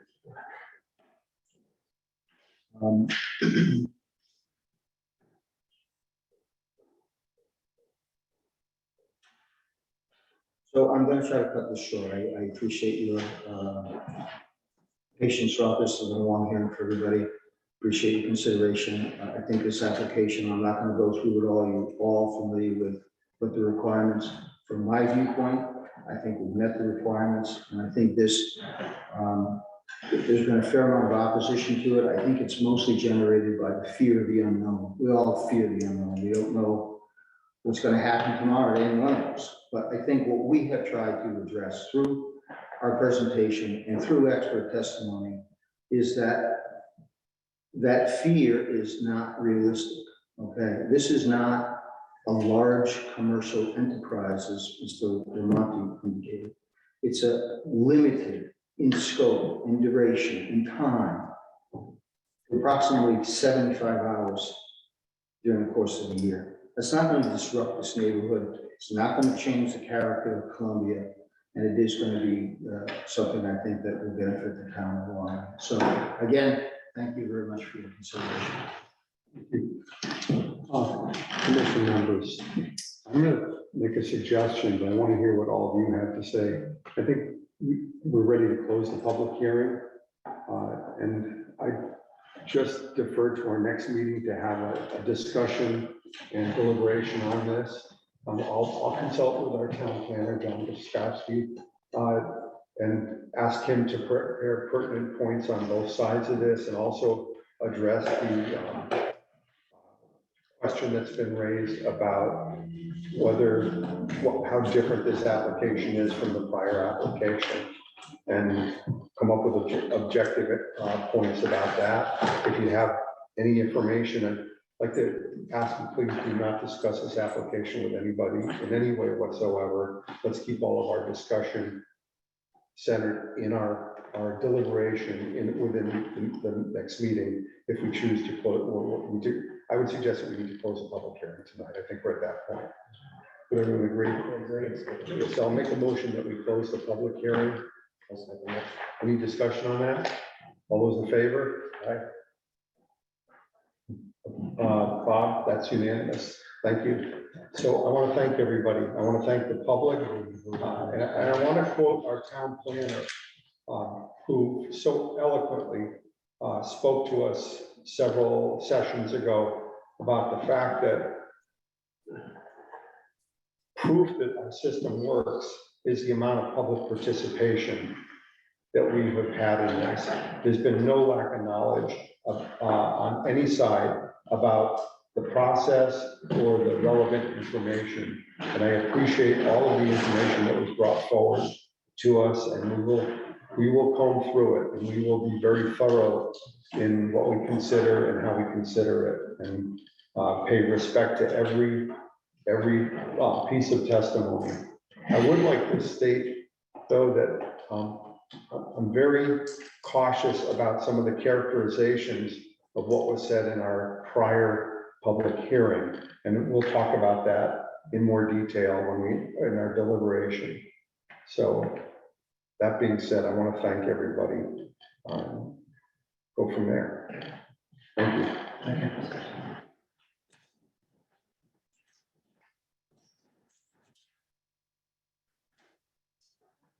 So under new business, there's nothing to bring up. The regulation revision, what's your pleasure? You want to discuss this, or you want to close the meeting and defer this to our next meeting?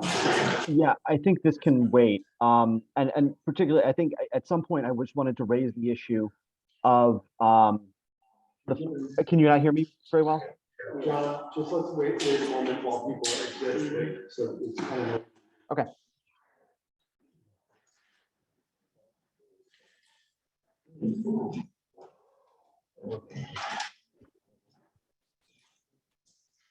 Okay,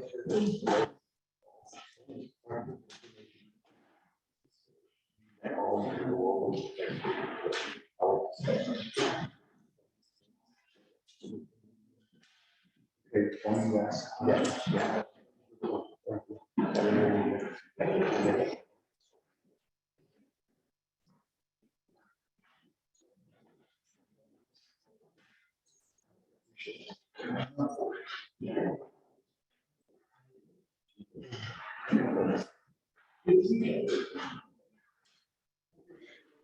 I think we're ready. Okay, can you hear me a little bit better? I can turn your volume up as That well. would be great. Okay. You're very soft spoken. Put that same volume that lady was speaking on. Okay, is that any better? Talk again. Is that any better? Much better. Okay. So in very brief, I don't think that these regulations that we've got in front of you are sort of ready for prime time. But I think the more relevant issue is that we are trying to, I think, reassess and redefine how we at a land use, at a staff level, review and permit what I would consider minor appurtenances and not like major structural changes that would require full site plans and full zoning review. And I think that was the attempt last year. There was some consternation, I think, over some of the wording and over the extent to which specific appurtenances like propane tanks or HVAC condensers were treated by the definitions and by the regulatory process. So I think I'd like to revisit this, maybe propose something different, but use this as a way to discuss with the full commission how you would like these minor appurtenances actually regulated and treated. Because I think there are some things that are really just building permit type issues, but because of the very broad and expansive current definition of structure, a lot of things get caught up in that and are sort of forced to run through relatively time-consuming and costly zoning process. So I think I want to have a somewhat broader discussion about this before we finalize the proposed regulatory change. Yeah, I think we're a long way away from that, or hopefully not that long, because we had an extensive discussion in our subdivision regulation meeting. Somehow this was on our agenda, so we did discuss it in depth as a subcommittee. And I'll have either myself or Justin more likely share, because Justin's the chair of that subcommittee, and we did have a really good discussion about it. It's just a matter of making it clear and simple. Right. So, and I think the place we landed last year with these proposed regs wasn't quite there yet. So yeah, I'd be happy to circle back with Justin to sort of download your discussion and we can come up with a better proposed reg. We came up with a bit of progress this evening at our 6 o'clock meeting. Yeah, I would agree, John. I think, we're making some progress on that. I agree totally. We're not where we need to be, and we're using those subcommittee discussions as a avenue to get where we need to, but I think we should have some talks too about it. So I agree with everything you said. Okay. That's all I've got.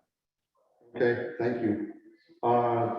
So that covers our subdivision regulation. We didn't discuss those. Communications and reports. Presentation on housing for older adults. Information on that in your packet. Okay. So we won't go through that tonight, but That's similar to what we talked about 2 years ago, right? yes. And then under commission open discussion, Rich had wanted to clarify something. I was wondering, just for us, so next week, the links that you have posted on here, is that everything pertaining to the memorandum? Yes, and I will be adding just those three things that we received tonight. I think Tom has one of them, whatever the third thing that Mark Willard submitted. Yes, all of those should link directly to the OneDrive that John Guskowski uploaded everything to. I will go through it before the next meeting and add all of the additional materials. we received tonight, and I would recommend that everyone just go through that and make sure all the links work and make sure you have reviewed all of the materials. Right, is there also another list of points that we have to remember to consider? Some of those legal aspects that you, I think you're starting to talk about it. There, Yeah, you probably don't want to talk about that in an open meeting. But what I'll do is I'll be reviewing with our town planner, both sides of the equation and making sure if we have a motion one way or the other, that we're covering the valid points that we. I know the attorney also spoke about what deems a change. I don't want to go just by his words. I want to know what our town's position is, which I think. There is a memo from Attorney Roberts in that There letter. is, there's a very Okay. detailed. I just want to make sure that's all there. Very helpful. Over the next week, I want to just scan through. So that's all the public record that's in there. Yes. In my town of Mansfield, that I also work for, they use a program called iCompass that essentially embeds links like this in an agenda. Tries to keep them organized, which I have been trying to do as well. I want to thank. So I would, Mr. Chair, I would just ask if everyone would get a chance to try the OneDrive link when you're at home or on a computer. If you are not able to access those files, please let us know. It works for me, John. I tried it, so. It works. I had trouble with it, but I'll check it again. Thank you. Just click on it. Yeah, it's probably- Actually, I sometimes had trouble with it, but, I got it over one time, and the next. Yeah. Good. no, I actually found out if you're having trouble with it, sometimes you can click on the link to the overall OneDrive that I put at the top of the memo in this most recent version. Okay, yeah. Once that's open, you can click on the. That'll get you, I open one time, second time I can get it. Yeah, I don't know, technology is weird. Actually, try Internet Explorer if you're using Google or any of that. It's amazing. So yeah, clear your web cache. It's a and they also help generational thing. you. Okay, that said, Adjourn. gee, it's a little quiet. Motion to adjourn? I think you may be seconding it. Sure, I'll second that. All those in favor? I thought That makes us adjourn. Vote on this tonight. Thanks, Josh.